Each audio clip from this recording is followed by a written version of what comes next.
ga bala'i nan da ya tunkaro mu kuna fahimta ga bala'i nan da ya tunkaro mu ko in ce ya tunkaro ƙasa ana ta jita jama'a kun san cewa coronavirus akwai waɗanda sun hijin tsoronta da Allah da ya halicci sama da ƙasa musulmi mai cewa la ilaha illallah kuma musulmi wani ma na jingina kai ne da ahlus sunna ya gigice ya rude ya hita hayyaci ne mi ya gigice ma wai ana bada labarin coronavirus tana nan ta shigo Najeriya don Allah akwai daƙiƙi takwali kamar wanda wani abu zai rudewa ga Allah na ta bamu Allah ya faɗa muna zamu mutu ko bai faɗa muna ba Allah da kai ne yake ta fa iza jaa ajaluhum la yastakhiruna sa'ata wa la yastaqdimun idan ajalin mutane yazo ba a jinkirta musu koda sa'a guda kuma ba a gabatar musu wallahi in mutuwa ka ta zo minti guda ba a rage ma minti guda ba a ƙara ma walan yu'akhkhira Allahu nafsan idza jaa ajaluha wallahu khabirun bima ta'malun Allah madaukaki baya jinkirta ma rayuwa in ajalinta yazo akwai wani wanda za a jinkirta ma amma jama'a ku ji ta'addancin da ake yi jama'a muna kira a ruhe masallatai hamsu salawat masallatayen juma'a a ruhe saboda matsala da tassa ayi wannan masana harkar lahiya sai mu ce takwali babu masani harkar lahiya kamar annabi Muhammad sallallahu alaihi wasallam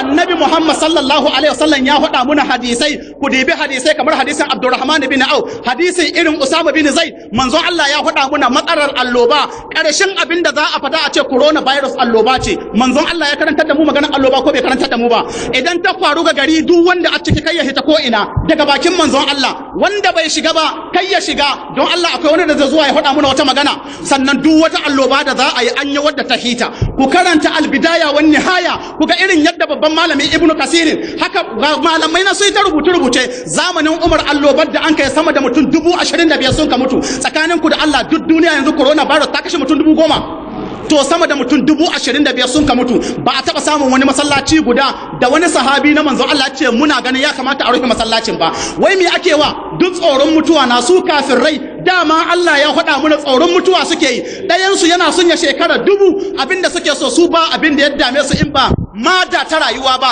ya za a rayu duk abinda ake maganar mutuwa ba sa so to mu ahlus sunna wal jama'a ba ma tsoron mutuwa amma kuma ba za mu je mu kai kanmu zuwa ga halaka ba abinda ya kamata ku sani ita wannan matsala maganganun Allah ya ji kan malamai ahlus sunna wal jama'a sun wa mutane bayanai na cewa maganar ruhi masallatayya bata taso ba tsakaninku da Allah ƙasar Saudiya an ka aiko muna ko manzon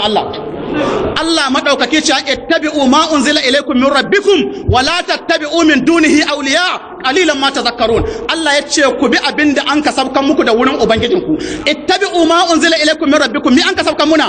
alqur'ani da sunna ba saudiya ba wala tattabi'u min dunihi awliya kakku bi koma bayan wannan duk wani majalinci al'amari sai Allah ce qalilan ma tadhakkarun yan kadan kware suke wa'azuwa wasu abinda ka jan su hamasa na cewa ai irin yadda muke girmama Saudiya tunda makiyan mu na adawa da Saudiya duk abinda ta zo da shi ya kamata a yi da'a in dai bai saba ma Allah ba sai mu ce wannan ya saba ma Allah saboda sallar jam'i hatta jihadi da ake fita ga maza ana kallo ko ana sa ran hitowa su manzo Allah bai kada sallar jam'i ba sai manzo Allah ya shar'anta za a yi sallah da wani adadi idan an kai sallah waɗancan su dawo su shiga dukkanin ku kun karanta babubuka da suke magana akan salatul khawfi a wurin jihadin musulunci sai wani kawai ya zo ya ce muna wai ana tsammanin alloba mu rufe karatutukan mu rufe masallatai mu zo ka rufe masallacin mu wallahi mu kun sani ko za a zo a rufe masallatai mu wallahi sai an gamo da bataliyar soja don ba wani ma'aikaci da za a turo ya rufe masallacin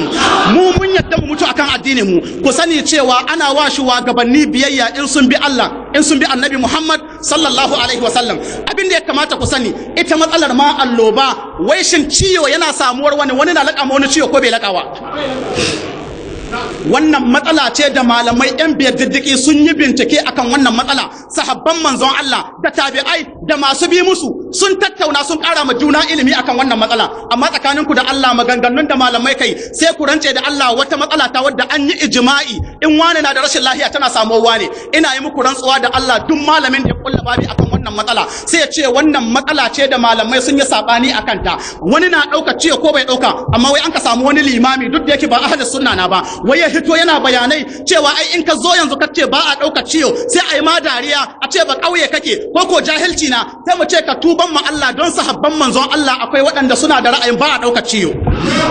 kuna fahimta kuma sahabbai adadi waɗanda suke da fahimtar ba a ɗauka ciwo sun yi uku ɗin waɗanda adda ra'ayin ana ɗauka ciwo ba su ko haɗuwa sahabban ku bari in yi muku ishara waɗanda ka cewa ana ɗauka ciwo me suke ishara da shi sun ka ce manzon Allah sallallahu alaihi wasallam ya ce firra min al-majazumi kama ta firru min al-asadi kai gudu ga mai ciyon kuturta, ciyo ne na zahi wanda yana kace gabobi kamar irin yadda kake gudu game da zaki, ma'ana in ka ga wannan kai gudu. Suka ce kuma ga annabi sallallahu alaihi wasallam yana cewa la yuridul mumridul musih, wanda wato la yuridul mumridul musih, wanda baya da lafiya kai ya laƙa ma wanda adda lafiya. Suka ce manzon Allah yayi ishara, sai a ce ita wannan fassara. To waɗancan malaman da suka ce ciyo wani bai laƙa ma wani ciyo, suka ce manzon Allah ce la adawa.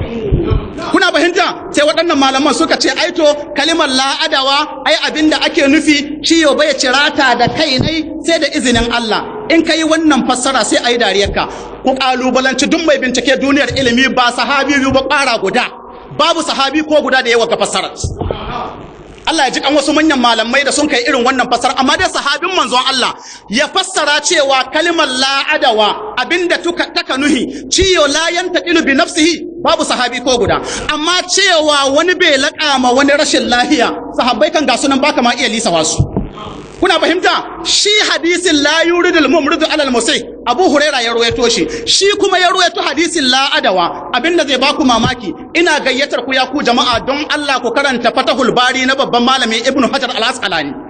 Wannan malami ne ko ba malami ba, da ya dauki wannan matsala yana tattauna hadisan. Daman adalcin malami mai adalci kenan, in ya dauki matsala ya ce su wane da wane sun ce kaza, su wane da wane sun ce kaza, ga dalilin su. Haka Ibn Hajar ya tattaro maganganun malamai, ya ce malamai sun yi maganganu akan matsalar. Akwai waɗanda sun kai tarjihi, akwai waɗanda sun kai aljam'u, akwai waɗanda sun kai annasi, wasu sun ce waɗanda hadisan sun shahi waɗanda sun ce waɗanda hadisan sun yi tarjihin waɗancan, wasu suka ce a'a mun yi jam'i. Cikin wannan littafi Fatahul Bari, Ibn Hajar sai ya kawo fassarar wani gogaggen malami Ibn Qutayba, yace fassarar da mutane kai cewa ai manzon Allah ya ce la yuridul mumridul alal musih, wannan hadisin abin da yake magana kada wanda yake da raƙumi marar lahiya ya sa cikin masu lahiya. Annabi ya yi haka na saboda kada rashin lahiya ta same shi, ka yi tsammani, ka yi zaton cewa shi ya laƙa mai. Har ya kafa hujja cewa ai wani ya tambayi manzon Allah ya ce to amma muna gani in an sa raƙumi marar lahiya cikin sauran raƙumma sai ya kamu. Dan manzon Allah ce fa man a'addal awwal wasa mana farko.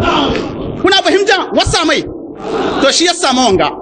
Aisha matar Annabi sallallahu alaihi wasallam fahimtar ta ba a daukar ciyo kowane iri. Wannan bai laƙa ma wannan ciyo. Ibn Hajar har yanzu cikin Fatahul Bari, wannan magana da nake yi muku ishara, shi Ibn Hajar dogayen bayanai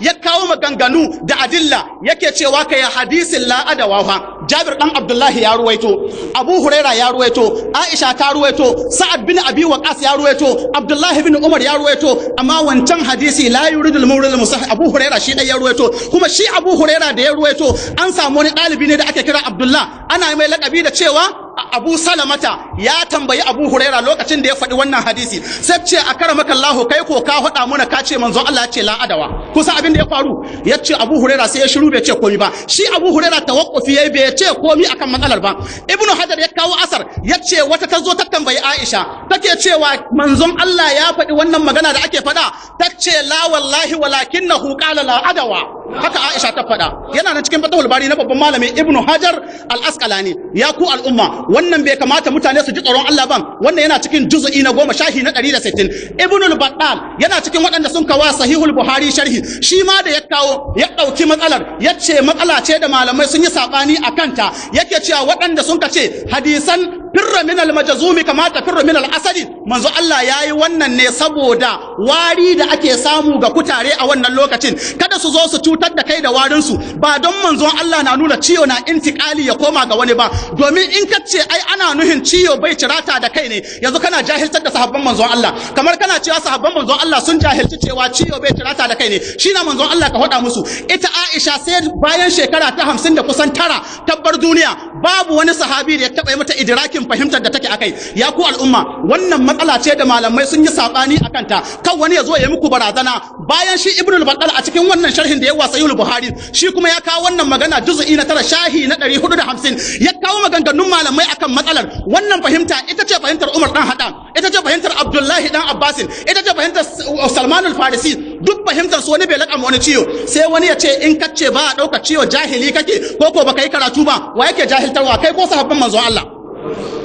wannan magana ku karanta ma'alimus sunan na babban malami Imam al-Haddabi sharhi na yawa sunan Abi Dawud ya dauke ta juz'i na 3 ya kawo maganganu shahi na 288 ya kawo waɗannan maganganun ya ku al'umma yanzu don Allah to matsalar da ma ana sabani yanzu ana magana in allobar ta taho sahabban manzon Allah ma sabani suka yi wani na sa ma wani ciyo kuna fahimta kuma sahabban da adda fahimtar wani bai laƙa ma wani ciyo sun yi adadi da yawa sama da waɗanda adda fahimtar wani na laƙa ma wani ciyo kawai sai ka ce mu rufe masallatai mu misa wai kan mai corona virus ya taho ya sa don mu ba mu daɗe cikin corona virus ba mu da mun cikin ta muke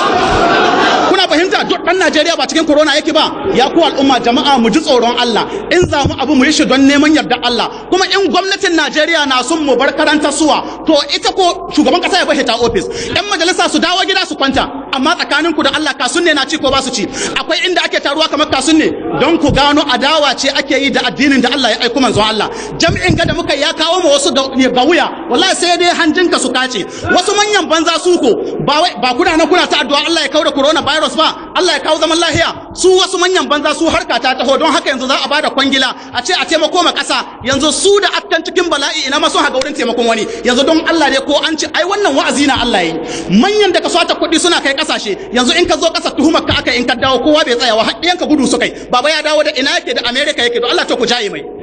don Allah yayi wa'azi ko bai yi ba ya ku al'umma ya kamata mu ji tsoron Allah in wani lokaci ya kama za mu tattauna wannan matsala na san wani zai yi gugunniya ku bari in wani ya gugunniya sai mu yi karatu na sati guda akan menene fahimtar sahabban manzon Allah ku ji arrajih wal marju cikin wannan matsala na ana dauka ciwo ko ba a dauka wai kun san abin da yasa kowa ka talabe labe wai kakka saba ma likitoci miru in wallahi manzon Allah ya hukunci likita ya ce muna aka shi dai zamu bashi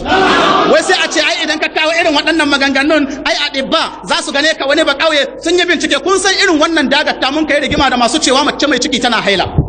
suka ce mi yasa ai likitoci kaza sai mu ce in manzon Allah ya faɗi magana kakka ma kawo muna maganar likita kuma daga ƙarshe inda zaka gano cewa duk dumin banzana sai ya saki mata tai bayan ya sake ta zo ta yi inda tsarki yake idda in kuma da jini duk abin da ya dauka sai ta yi ɗaya ta yi biyu ta yi uku ba an kare ba bayan shekara guda ko wata 6 sai ku dawo mai ku ce wallahi akramaka Allahu matan nan da ka sallama ciki gare ta yana yadda sai ya ce ta yi mi ai ta yi jini sai mu ce ƙarya haka wallahi ba kai ka ce mai ciki na haila ba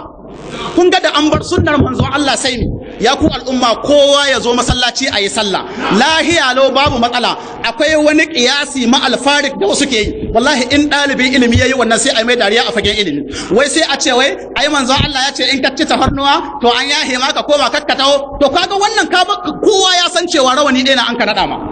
in haka na sai a ce duk wanda ebola ta kama to a tsare shi can mu yanzu manzon Allah ya gwada mana in musiba ta to wani na iya cewa abin da ya sa mun ka ce ana ɗaukar ciwo ai manzon Allah ya san ana ɗaukar ciwo don shi ce in alloba ta faru kakka shiga wani zai iya kawo wannan ko ba zai kawo ba malaman da suke raddi na ba a ɗaukar ciwo sun ka ce yanzu in ka ce ana ɗaukar ciwo kamar kana zargin manzon Allah yanzu ka war manzon Allah misali a ce ebola ta faru cikin garin Sokoto kai bata kama ka ba manzon Allah na hudin kakka ce ko ina tsayanan don Allah in manzon Allah ya san ana ɗaukar ciwo yana cakakka hita manzon Allah na bari ga bala'i zai samun kai ce ka tsaya sun ka ce don manzon Allah ya san ba a ɗauka ya ce in alloba ta kwaro kowa kai ya hita wanda manzon Allah ya ce kai ya shigo mista an ka ce kai ya shigo saboda a kare imani ne kai ya shigo dama Allah ya kaddara ciwon zai same shi imani ne ya karkace ya ce ai abin da yasa saboda ya shigo na ta same shi suna sun kalaka mai annabi yana yin wannan don ya kare imanin mutane kuna fahimtar wannan matsala kar ku yi mamaki akwai wasu manyan malamai waɗanda sun bada fatawa ana ɗaukar ciwo kuna fahimta waɗannan malaman abinda muke roƙo Allah ya gafarta musu zunubansu ba na yi tarjihi ba don ban kawo matsalolin ba amma in ni sardin adilla akan matsalolin sai in kawo sai in yi tarjihi ko wani saba mu wallahi babu ruwana ni abin da ɗaya nake gudu in yi magana da ban iya kawo hujja akan ta akwai su babban malami Allama Ibn Qayyim al-Jawzi akwai irin su Ibn Salah duk suna da ra'ayin cewa ana ɗaukar ciwo kakan masu tafsiri na duniya Ibn Jarir al-Tabari yace ho ba ta sakuwa a ruwa wallahi ƙarya na ba a ɗaukar ciwo hadisan manzon Allah da yake magana cewa ka gudu misali ita Aisha da ake magana da tana inkari akan abin da an ka faɗa cewa Abu Huraira ya ce manzon Allah ya ce ayi gudu daga kuturu kuma kada wani ya samu wani ciwo tace to ni cikin gidanmu manzon Allah akwai kuturu cikin gidanmu ya ci abinci cikin kwanon mu yayi kwanci bisa hidan mu annabi bai taɓa magana ba kan wani ya ce ai wannan hadisi bai inganta ba shi aka nuhi ba takwali wanda haka nuhi wanda an ka ce manzon Allah ya kira kuturu sun ci abinci wannan malam Nasiruddin Albani ya rauna hadisi a cikin silsilatul ahadith sahiha amma wannan asar din ingantacce na Aisha ta faɗi wannan kuna fahimtar wannan saboda haka mu abinda muke roƙo ya Allah ka kare mu daga waɗannan musibobi duk wani sharri da makirci da ake kullawa Allah ya kare mu amma jama'a malaman islamiyoyi na jihar Sokoto ku ji tsoron Allah wallahi ya kamata ku mutunta kima ta ilimi ku ji tsoron Allah wai kun san abinda ka faruwa wai waɗancan 'yan hannun hagu don ɗan boko zalla wanda bai san addini ba mi a rana tai in su sun ɗauki mataki saboda sun bi waɗancan don Allah ya kamata malaman addini su bi to amma islamiyoyi na nan tun da boko sun bada hutu mu ma za mu bada hutu sai mu ce wallahi ka ci amanar yara hadisan da ake koya ma yara da qur'anin da ake koya ma yara sai Allah ya tambaye ka dalilin da yasa ka bari idan an zo ka ce ai da America an ka turo sako an ka ce kowa ya dau mataki kaza America muka amsa sako gare ta ko Saudiya ta amshi sako babu ruwan mu da sakon in ahli sunna wal jamaa in sako bai yi daidai da sunnar manzon Allah ba ahli sunna inna ma yanzuruna ila alqawli la ila alqa'il wa ila ad-dalil wa laysa ila at-taqlid kuma wallahi ko ka tsere mutuwa baka iya guje mata kan min mitatin illatuha talabul hayat wa hayatin sababuha ta'arrun lil maut Allah ya ji kan wani adibi yace kan min mitatin da yawa zaka ga gawa ga ta nan mutun ya hwade ya mutu amma illatuha talabul hayat abinda asbabin mutuwa wannan gawa neman ya za a rayu don Allah wannan mun gane shi ra'ayil aini ko ba mu gani ba haka dai shedan yayi wahayi lokacin da an ka samu Ebola yace a jika gishiri a sha mata sun kai ta jika gishiri ɗaya ka ji mace ta san kare ana hadin mallan akwai gawa biyu can don Allah an samu wannan ko ba a samu ba wahayi na shedan yanzu kuma ga ƙarya na an wa manzon Allah har an samu wani malami da sunan malamin addini ai ina ganin wannan abin ni ba zan yi ba amma kuma ba zan ce ma kowa kai ba ka ce ma kowa kai wa manzon Allah ƙarya to in baka iya kare manzon Allah wa za ka karewa kuna fahimtar wannan don haka ya ku al'umma mu dauka cewa wannan addini muna rai ne na wallahi 100% kuma har mu mutu haka muka son mu rayu mu mutu wanda duk tayi mazahi ya sha ruwa mu babu ruwan mu da shi wallahi babu subhanakallahumma wa bihamdika ashhadu an la ilaha illa anta